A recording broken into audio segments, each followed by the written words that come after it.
Hey folks, Scott Weingart here, and this is an episode of EMCrit Ghali Grills with my buddy Sam Ghali. We haven't done one of these for a long time, but this one is so friggin' fantastic that it will just reset the clock and you're going to be desperate for more. I've discussed PEA and things PEA in the past on the podcast, but there are some unanswered questions, and that's what we dealt with today. Questions like, when do you restart CPR? What blood pressure tells you there's adequate perfusion? Does any blood pressure tell you that? And all sorts of other questions along those lines. So we're going to go into some deep cardiac arrest discussion, and I'm sure you're going to love it. So let's not jump right in. Let's discuss an upcoming event and then jump right in. All right, here's what I want you to know. Reanimate 11 tickets are now for sale. Reanimate is our resuscitative ECMO conference with VA ECMO, eCPR, Crash VV ECMO. It is in San Diego every year. It is November 12th and 13th, and it sells out rapidly every single year. Every single year, I keep doing these ads. People are like, I'll wait. And then they decide to buy their ticket 2 months beforehand, and we have none. And they're like, oh no, I wish I really wanted to come this year. I'm like, yeah, then you should have done it when I talked to you in January. So if you want to come to Reanimate, now is the time to buy your tickets. Go to reanimateconference.com. That's reanimateconference.com. Buy your ticket, and then you will not miss it again this year. All right, let's get to the show. What are we talking about today? All right, Scott. So it's 2025. Now, after all these years, all this conversation, back and forth, PEA, there's still so much confusion and misconception and a lot of heterogeneity in the way people are managing it. And just to be frank with you, Scott, I am still seeing a lot of crazy shit out there. So I thought it was a good time to revisit the topic.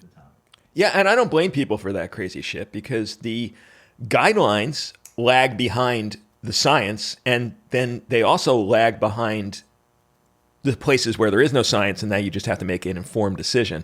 And I think it's easier for people just to say, we'll just put PEA, asystole all in one bag and just give epi forever and just call it a day. Yeah, I totally agree. I think we should just take a moment to just reiterate how awful the term PEA is. Pulseless electrical activity. What the hell is PEA? And there's a lot of words in medicine. I don't like that term, but whatever. It's just semantics. But I really do think this is one of those where words actually matter. And like the nomenclature is perpetuating the problem. So what the hell is pulseless electrical activity? Let's try to just quickly deconstruct it. Sure. For me, I fully agree the term sucks. So in my definitions will be already roots of problems. But pulseless electrical activity, if we just go by the objective meaning of the words, is a human being can't feel a pulse, and we don't specify exactly where that should be. And yet there is a rhythm of some sort that should be capable of generating a pulse on the EKG monitor. I think that's like the cleanest definition. That's exactly right. And it's like this vague wastebasket term. So it's not VFib, VTach, or asystole. It's something else. It doesn't even begin to describe, is it narrow? Is it wide? Is it fast? Is it slow? Regular? It's just all lumped into one, despite the fact that all those different rhythms have immensely differing implications. And so you have this, they're all lumped in, and this is how it's documented. Like the conversations go. You ask the paramedics, hey, what were the rhythms? PEA. What kind of PEA? What do you mean, what kind of PEA? And by the time you get to it was a neurocomplex tachycardia, that makes a big difference. And the nurses are documenting this as like pulseless electrical activity. And then, as you said, the next part is, and someone can't feel a pulse. It's just crazy. We think about it. The rhythm is defined by whether or not somebody can feel a pulse. Yeah. And the problem inherent in there, which you know, Sam, but I'm just going to elaborate for the listeners, is that there may be forward blood flow, even in that circumstance.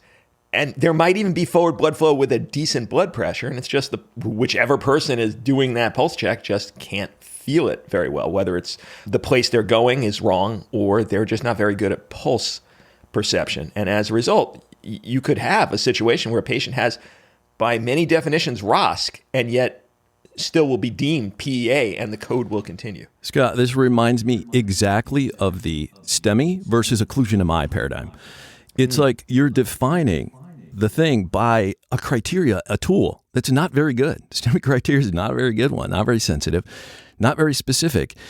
The actual question at a pathophysiologic level that we need to ask, is there acute coronary occlusion with transmural ischemia? And exactly analogous, we need to stop asking, do you feel a pulse? Do you manually palpate a pulse? The question at a pathophysiologic level, analogously to PEA, is there adequate perfusion?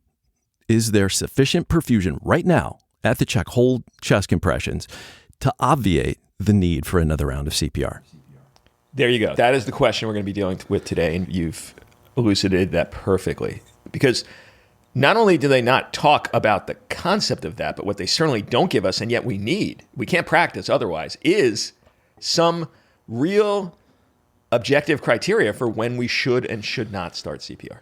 And then if that wasn't bad enough, they came up with this other term, pseudo PEA. And I think you did a much better job of describing what they were trying to describe by that term. Pseudo PEA, it's like pseudo pulseless. So they're trying to say that it's still pulseless, but now you have cardiac activity, but we're going to call it pseudo pulse. And it made no sense. And then so you introduced press and prem. Which still suck because they're confusing and they're not immediately understandable, but they're just a way to try to objectify some of that.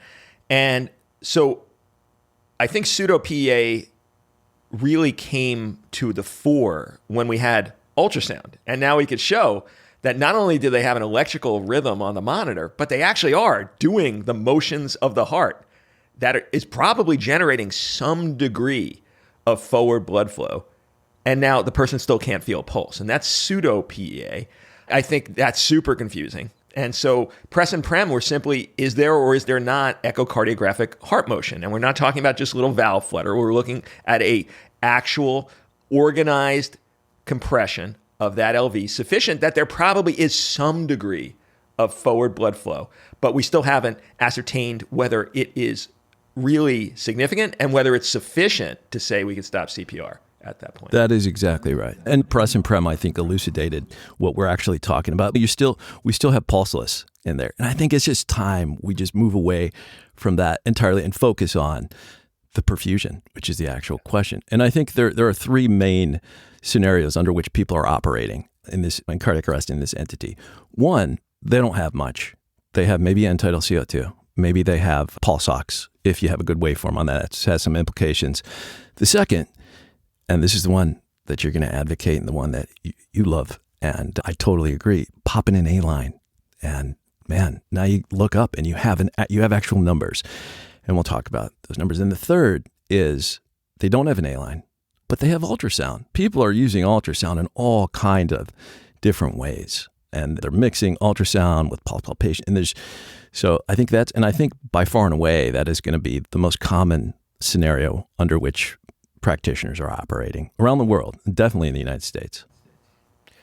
I love it. And I want to add one more thing to the mix that I think has to be in the discussion, which is there may be different degrees of perfusion or falling back to what's easier to measure than perfusion, blood pressure, that would say, yeah, this is probably okay for the heart not to have CPR. But then there's the whole question of, is the brain getting adequate perfusion? And that might be a different question. I don't know if those numbers are different, but I think we should discuss it. That's exactly what I was going to say. We're not asking like, hey, is there enough perfusion right now from a blood pressure standpoint long term? We don't need a map of 65. We need a map, and there's no good data to guide us on this, and that's what we'll talk about. But you have to talk logistics, you have to look at the number, and you have to go based off of that. And then the second part of that is whatever the number is, you got to get them up, and how are you going to do that? And we'll talk about that too. All right, where should we start, sir? Okay, let's start with your operating. You don't have ultrasound. You're definitely not going to pop an A-line in. You have maybe end-tidal CO2. You have pulse ox, and maybe you can look at that as a waveform. What do you think?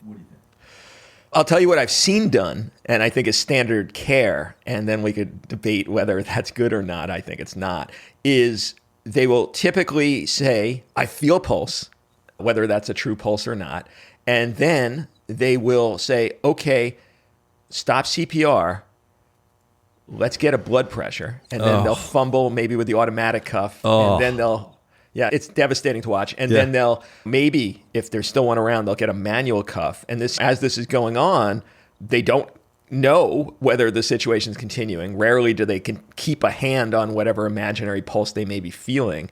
And they don't have anything running in the background. So as each minute of this blood pressure ascertainment time continues, whatever last dose of vasopressor is rapidly being metabolized. And so there could be a period of time until they recheck the pulse that may or may not have been there, where the patient's actually back in cardiac arrest. And then in an ideal world, hopefully they get that manual BP and it's 80/60 and they were actually okay with what they'd done. Most times the patient actually is back in arrest and they can't get a blood pressure. They keep trying. And then at some point someone realizes, maybe this isn't working. Yeah. I'm sure you've seen that. Yeah, and that's the worst one. You're talking about the poor specificity. I feel a pulse and there's not enough perfusion there. That's the worst one, I think, because you're just leaving the patient and literally you could lose the whole code right there in one check if you fuck this up. The opposite of that, too, I think, is potentially very damaging, is when there is sufficient blood pressure, there is sufficient perfusion, and your fingers just aren't sensitive enough. This is the sensitivity side to detect it. And I think that happens in a huge swath of checks as well. And that can also, for various reasons, be very damaging. 100%. So now you mentioned end-tidal CO2, which everyone should have. There should be no excuse for a code being run without continuous waveform end-tidal CO2. So I'd feel better about that entire rigmarole if the patient had an end-tidal CO2 greater than 20, because that really establishes some degree of baseline of blood flow continuing back to the patient's lungs sufficient for them to expire an end-tidal CO2 at that level. And as your shock state gets worse and worse, end-tidal CO2 becomes more and more a marker of perfusion and not a marker of ventilatory status. So that would make me feel better. What do you feel about that? I agree. I think, I'll be honest with you about end-tidal CO2 numbers.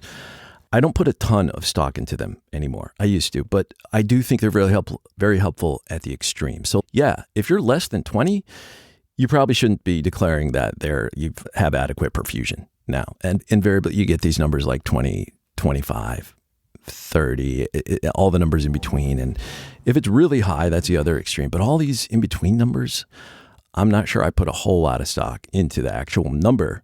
I do put a lot of stock into the trend and the trajectory that it's heading. Yeah, I like that. You mentioned pulse ox.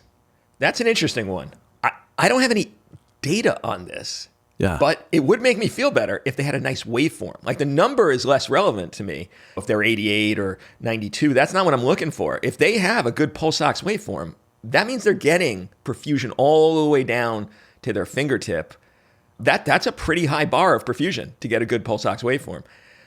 What's your take on that? Yeah, I totally agree. And you'll see this during the actual compressions. Yep. During the CPR phase, you'll see beautiful waveform. You're like, okay, that's good. That's a good sign.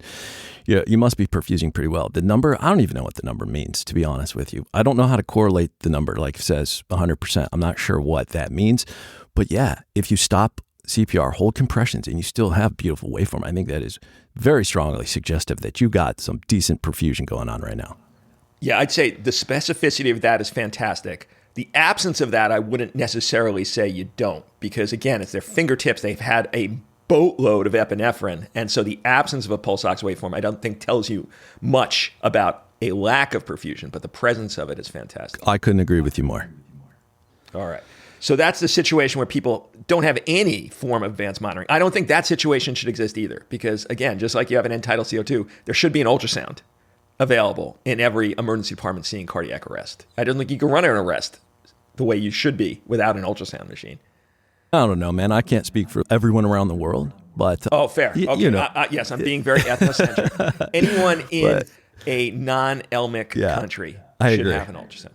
I agree. Now, do you want to talk about the scenario where you have an A-line before we go to the scenario where you don't have an A-line, but you do have an ultrasound? Yes, absolutely. This is where I feel any advanced resuscitation center should be. I think this rules out 98% of the people running arrests out there. But let's talk about it, because this will bring up the critical question, which is you've thrown an A-line in there to use during your arrest, and now you stop CPR for a rhythm check. There is still a rhythm capable of generating forward flow at the same time, not sequentially, same time you're looking up at the arterial line tracing, and there's a pressure there now. There's a waveform on the art line.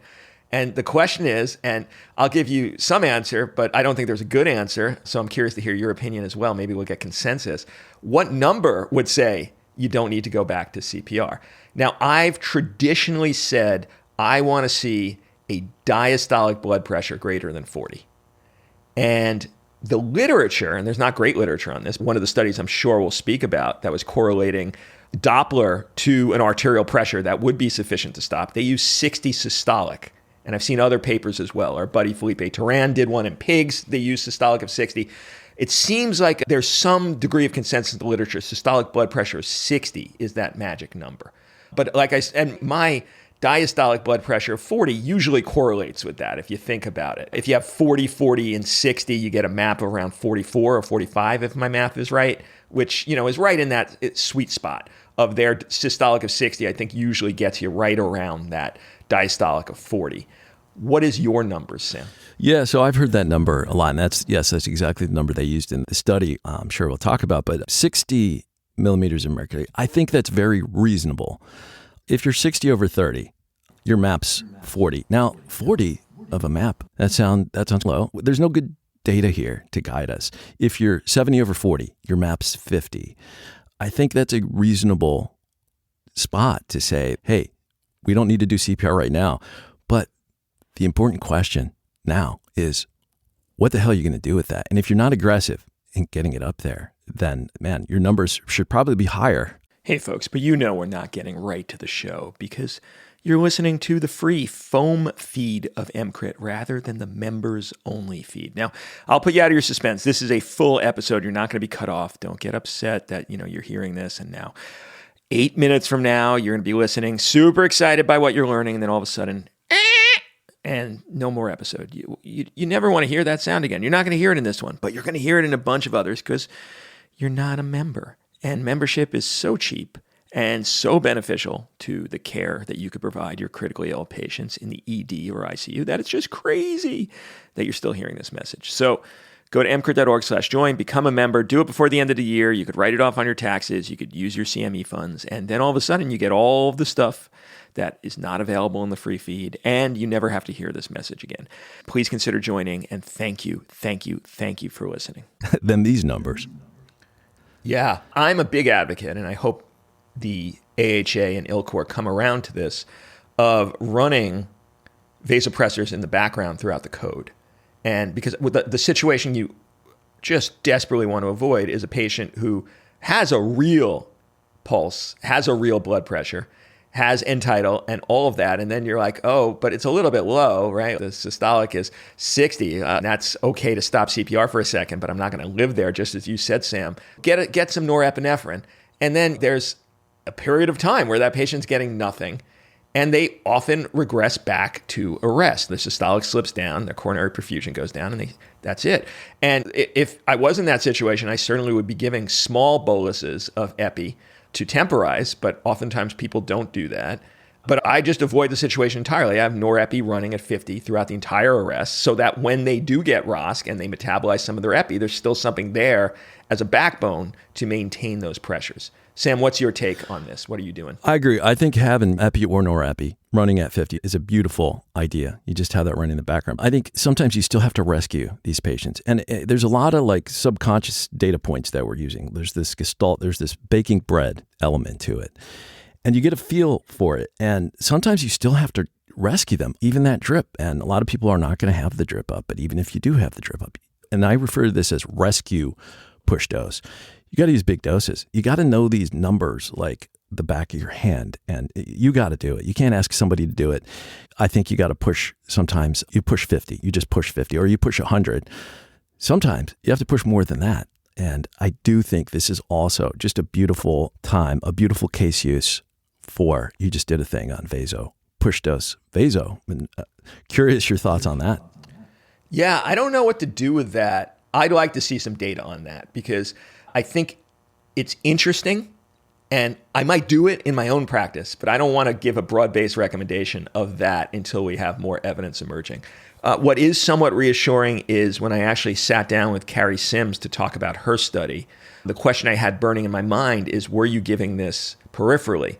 to all her trauma patients, and she was. So all the patients in the SIM study, maybe with a few exceptions, were getting peripheral vaso, and none of them had limbs fall off or anything like that. So it does mean if you were operating this arrest with peripheral IV, you could give push dose vaso and be safe from the perspective of extrav, at least from one study. Now, most people, I think, at this stage are running codes with an IO, in which case you could give whatever you want. It's essentially a central access point from the way we think about it. So I think you could get away with push dose vaso, and I agree with you. I think it's really interesting and maybe where we go in the future. But I really, before I'd recommend that on a broad basis, want to see more data. I agree. All right, so we've come to a consensus here. A systolic of 60 feels pretty good. A diastolic of 40 is right in that neighborhood as well. And if it's below that, if it was 59, I might give some of that rescue dose and just see for the span of like 20 seconds. But if it's a systolic of 50, I think you're probably good starting CPR. And this is probably a worthwhile diversion, Sam. Do you feel it's safe to do CPR on a patient who does have an operating cardiac physiology? They are generating forward flow, but maybe not enough. What is your take on this? Okay, that's the question. This is a great question because that's what a lot of people say. Oh, you can't do CPR. The heart's beating, man. You're not synchronized. And they're very adamant about that. But I had a recent case. This was just to tie this in. It was a compassionate wean on an older lady on some 10A inhibitor. Massive, one of the worst CT scans I've ever seen. And very appropriately, she was compassionately weaned. Family was very reasonable. It was the right thing to do. These are always sad. But from a scientific standpoint, she had an A-line in. The tube was pulled. She was on a little bit of norepinephrine, not a lot. It was shut off, obviously. And we just watched the A-line from outside the room. And I was, from a scientific standpoint, it was a unique situation because normally I would have jumped in and did something way before. And I'm watching this, and the map was like 40 for a while, and then 35 for a while, and then it was 30 for a while. The whole process took way longer than I would have thought. And I'm like, wow, this is not devolving rapidly to total cardiovascular collapse. But I know her brain, if this was a salvageable patient, is taking a big hit. To tie it back to your question, I absolutely think that just because there is some degree of cardiac contractility, you cannot leave these patients at insanely low perfusion and say, I'm not going to do chest compressions on this. The heart has some squeeze. You've put your finger on it. I think the heart is going to be more tolerant of these low blood pressures, and therefore it'll keep beating, and you'll be like, oh, everything is okay. But since we have no marker of a surrogate for brain perfusion or what we know in our hearts, which is probably like brain cells are dying off here, I don't think it's okay. And I agree with you, CPR is the way to go. It's okay to do in a patient with a beating heart. AHA, ILCOR could not be more clear in their recommendations of this. In fact, their entire public CPR program is predicate on the fact that if a patient's unconscious and you happen to do it and they did have a beating heart, you're not going to do any damage. And I think the literature bears that out. You're going to break ribs and stuff, but the causing direct cardiac injury is it's incredibly rare.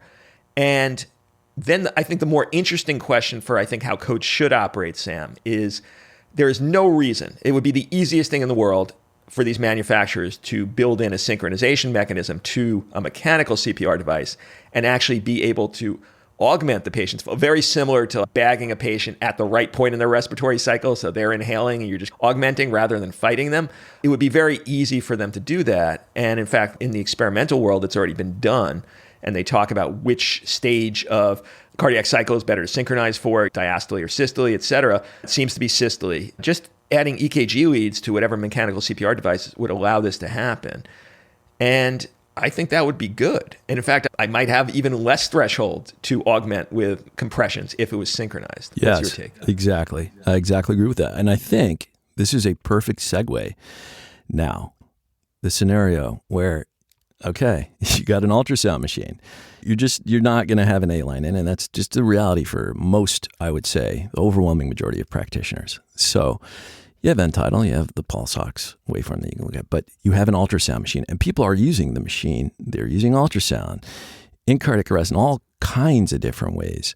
So I think we should talk about how that should be done. What's the best way? Yeah, I am the strongest advocate that you should be doing ultrasonographic pulse checks. It just makes no sense to use your fingers on either the carotid or the femoral You just have the probe there during the warning for the rhythm check. And that means you're already in place and you have identified the vasculature, which one is actually the artery. And you're waiting there poised. They say, do a rhythm check. You or the code leader's looking up saying, there's a rhythm, check for a pulse. And all you have to do is now look at the screen. Like, there's no wait. And if there is a pulsating vessel, carotid or femoral artery, all right, they got a pulse. And so that, I think, should be just the lowest bar. Now, what you want me to say, Sam, is that people also should be throwing on Doppler. And I completely agree. If you don't have an A-line, this makes absolute sense. But the question I'll put to you, Sam, is are you doing Doppler at the point I was saying do the pulse check? Or the way I handle it is, okay, they have an ultrasonographic pulse. I don't have an A-line, which happens even in my hands. And then I'll throw on the Doppler to get a blood pressure assessment. And maybe in your answer, Sam, you could talk a little bit about the study that came out of Northwell that would establish that this actually is a good thing. Okay. All right. I love this. There's a lot there. All right. Let me start off by saying this too with ultrasound. There are still people out there teaching and doing this, looking at the heart on every single check, every single pulse. Even the term, by the way, pulse check is just a brainwashing, but at the rhythm / probably should call it a perfusion check. And there's all these studies that showing all this markedly prolonged off time, hands off time, and the chest compression fraction is going down in the gutter, and it's still happening. So I think, like, you look at the heart once and there's not a lot. For years now, have been dropping TEE on all these patients, and I do it early and I hang it, and it's just like another monitor there. You have the rhythm, and it's not that helpful. There's only a few things you're looking for. So I think first we need to just say to people out there, please stop looking at the heart every single check. There's no reason to do it. I'd go as far as to say you check once for tamponade to get a general assessment of what's going on, and you don't really need to check it again throughout that code unless something changes radically. So I do that initial screen for causes of PEA or asystole, and then I'm done doing that portion of the ultrasound exam. Yeah. Okay. All right. So we should stop doing that. All right. So now to your question, this is where it gets very interesting. So I think yes, absolutely, you should be doing sonopulse or sonosignal, we should call it. But here's the thing. It's very useful in the scenario where you're like, okay, hold chest compressions. You look for the sono pulsation and it's not there. That's beautiful. And actually, you could be looking at the heart in that scenario and just see that it's in standstill, and that'd be great because you're not waiting for anybody. You're not listening to anybody. You just resume chest compressions. The problem is, invariably, more times than not, that's not the situation. So hold chest compressions. You look and you see some sort of pulsation. And gosh, if there was one thing that I think is the most dangerous thing that people are doing, Scott, and I'll tell you what I think we should be doing here. But there are videos out there. People are teaching this. People are doing this. They are saying if there is any pulsation, if you have a signal, if you have a sonopulse, you're good. This is not PEA. This is pseudo PEA. This is just profound shock. Do vasopressors, and you have no fucking idea what the blood pressure is right now. It could be 40/20. It could be 20/10. You cannot look at it and then correlate that with perfusion. So have you seen that? Have you seen people just saying, hey, there's a sonopulse, stop. This is not PEA. I've seen people do that in real life. I haven't seen people advocating for that in the literature, and that would be horrible because I completely agree with you. And in fact, the nice thing, let's say you had someone who actually understood how to do finger pulse checks, and maybe they even, let's really just make it hypothetical, they threw on the ultrasound to find that they were indeed over the femoral artery and not over. The other thing I see all the time is people, and there's this ridiculousness on Instagram where they're just so dumb on this stuff. And they said, look, here's what I do. You don't need any of this crap. A-line, forget it. Just while compressions are going on, throw your fingers over the pulsation during compressions, and then you'll be ready for the pulse check when they stop because you'll be in the right place. And that's completely wrong. There's pulsations on the femoral vein that are probably more easily palpated than anything you're going to feel on the femoral artery. So you're almost guaranteeing your fingers in the wrong place. But in this hypothetical, let's say you threw on the ultrasound, you found where the femoral artery is, you've positioned your fingers, you take the ultrasound off, feeling a pulse there and you have fingers that actually you've trained yourself to understand what a pulse feels like. And don't do this because this is still bad, but let's pretend just for this hypothetical this was done. It means something, I think, that you have a palpable pulse. We don't know the exact number correlates, that was disproven, but it means something in terms of forward flow.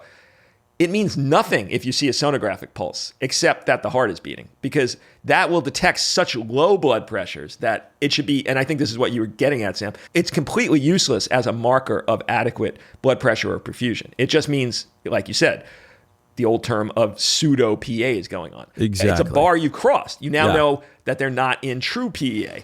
But it doesn't mean you could stop yet. You need more information. Yeah, and people are omitting that. The fourth link in the chain that you have previously so beautifully delineated. The third link is you have that sonopulsation, and they're just omitting it, the fourth link. So the question is, you're coming up on the check, you have that pulsation, you see the pulsation. What now? And if the answer is, I'm just going to manually palpate, then first of all, you already probably took 4, 5, 6 seconds, and now you're palpating.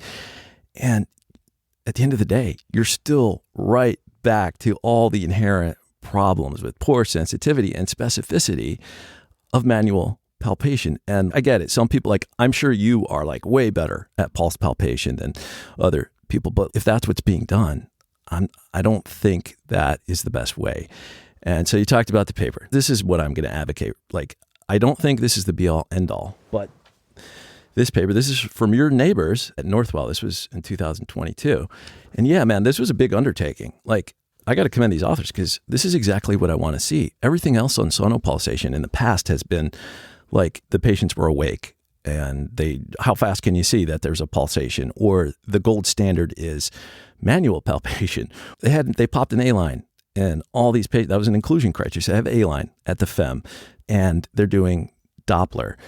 And the team is just doing what they're doing, and they're doing manual palpation. And they crunched all these numbers.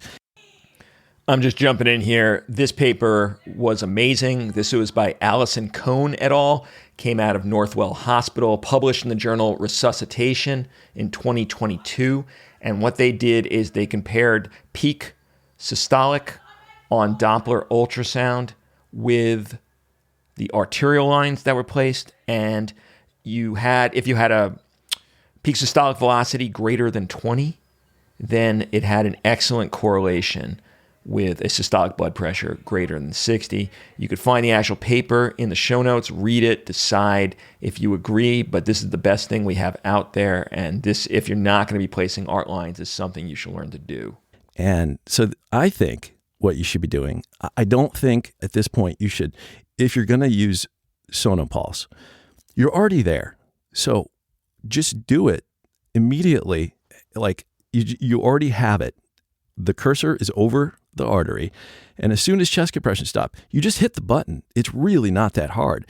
And immediately you answer, you're at the fourth link in the chain. If the peak systolic velocity is greater than 20 centimeters a second, that is very sensitive and specific, much better than manual palpation for adequate perfusion, defined as through an femoral arterial line as a systolic of 60 millimeters of mercury, which, as we said, is very reasonable. Yeah, this is the way to go if you can't get an art line in.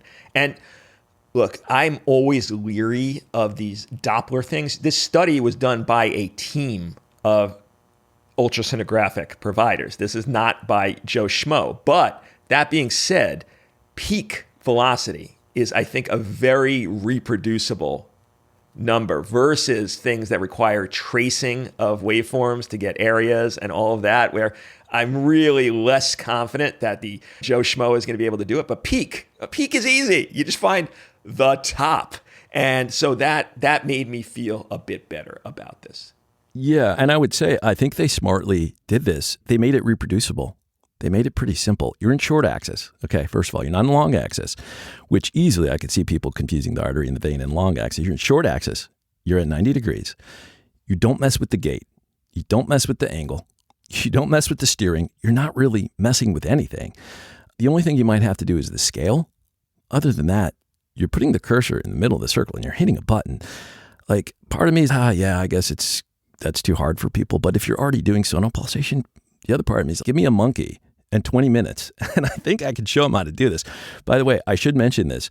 I don't know if you're familiar with this guy. There is a button, there's an option called simultaneous. And I think it's really important. You have to turn that on. If simultaneous is off, then you'll have like your 2D B mode. And then as soon as you go to Doppler, you can't in real time move on the 2D screen anymore. So I think that's a tremendous help.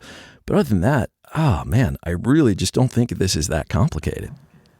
Now, Sam, you said not messing with the angle. If they were dead perpendicular to that vessel, that would affect their Doppler measurements. And now that's often not going to happen just because of the way the vessel's run. But is that an issue?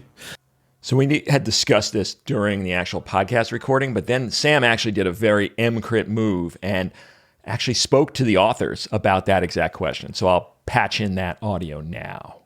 Hey, what's up, Scott? All right, so this is really interesting. I reached out to the authors of the paper that we discussed the other day.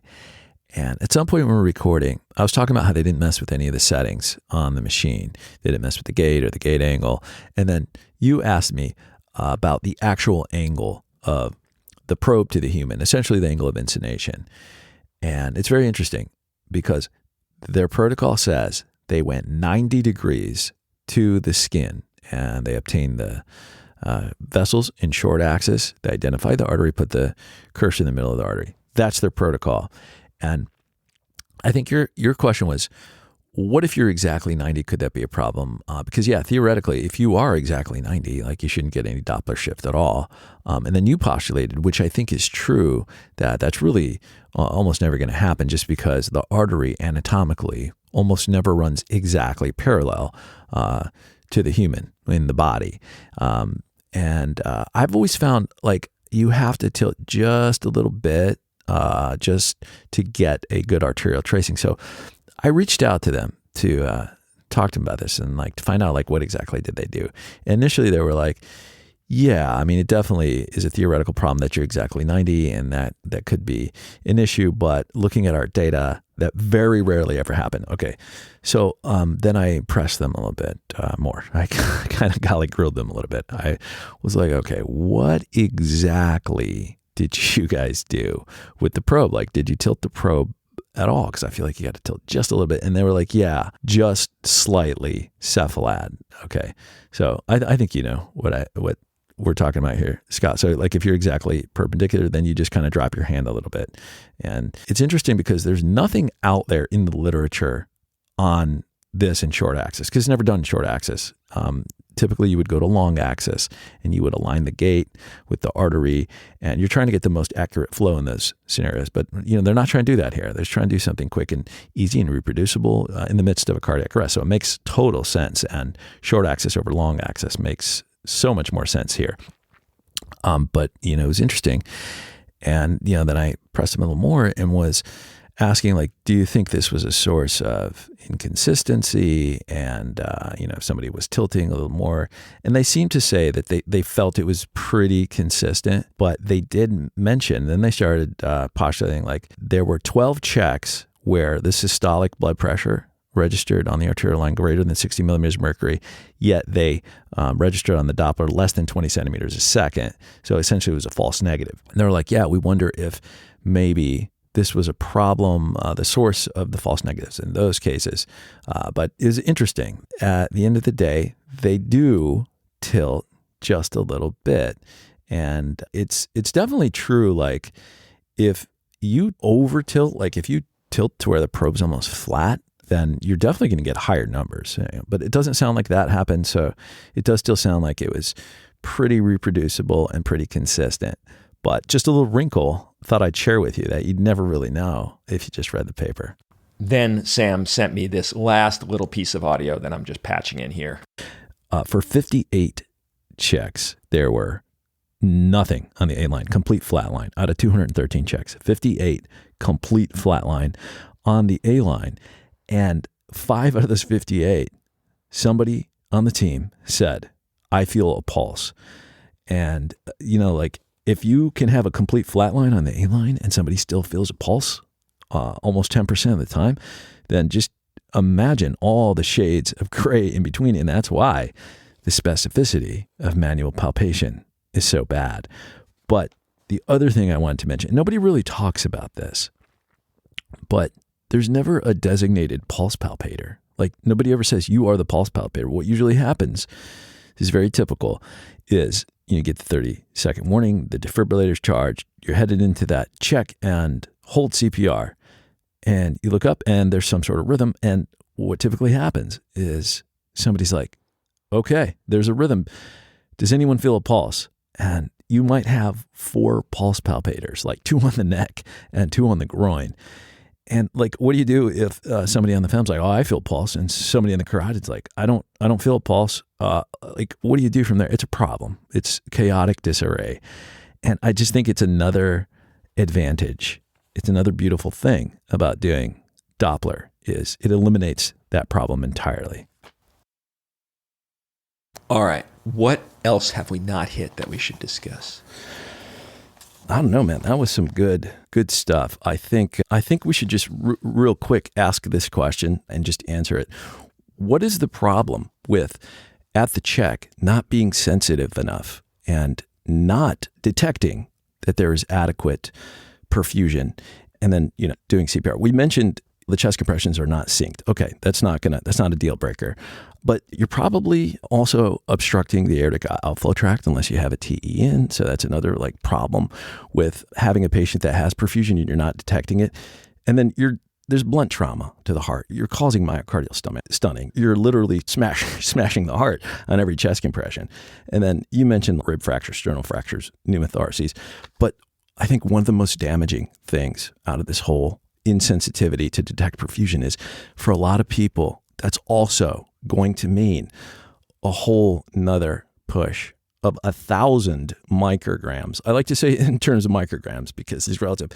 1 milligram is 1,000 microgram push. And I think all of this could be very damaging. And just like we talked about the other way, feeling like I feel a pulse and there's not enough perfusion, I think this is probably not as bad, but I think you still could lose the whole code if you fuck this up this way.